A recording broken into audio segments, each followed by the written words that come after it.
द्वितीय कारकटी पढ़ा जावा द्वितीय कारकटी हूँ आम कर्म कारक द्वितीय विभक्ति।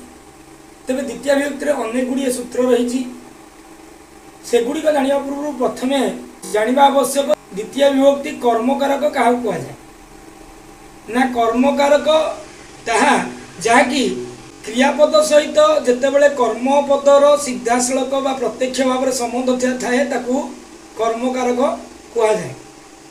उदाहरण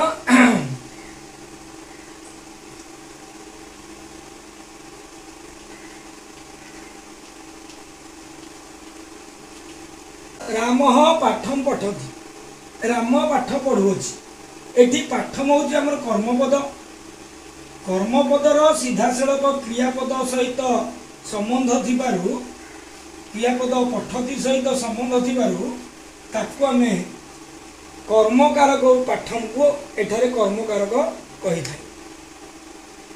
तेबे आमे वर्तमान गोटे गोटे सूत्र आलोचना करिबा। प्रथम सूत्र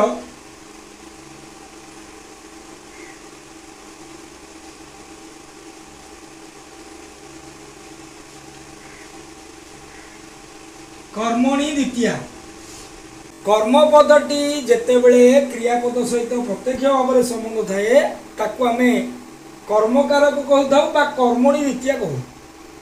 तेबे कर्तुम ईप्सिततम कर्म कर्तार जहाँ ईप्सित होता है बा लक्ष्य होता है ताकू आमे कर्म कही था एवं से कर्मपद ठारे द्वितीय विभक्ति हुए। देख उदाहरण देख राम ग्रामं गच्छति राम गाँ को जाउछि। तेबे रामर लक्ष्यस्थल बा गंतव्य स्थल हूँ ग्राम कर्तार जहाँ ईप्सित हुए ताकू आमे कर्म कहू। एठारे कर्तार ईप्सित बा लक्ष्य हूँ ग्राम। तेबे ग्राम ठारे सूत्रानुयायी कर्मणि द्वितीया होइछि। आमे वर्तमान कर्मकारकर द्वितीय सूत्र को जीवा। द्वितीय सूत्र है क्रिया विशेषणे विशेषणे द्वितीया।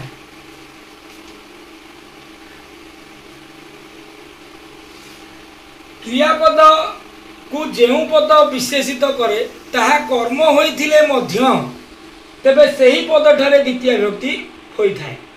अर्थात क्रियापद विषय जी अधिक कही थाए से पदटी कर्म हेउ बा अन्य कोनोसी पद हेउ से पद ठारे द्वितीय विभक्ति होई थाए। उदाहरण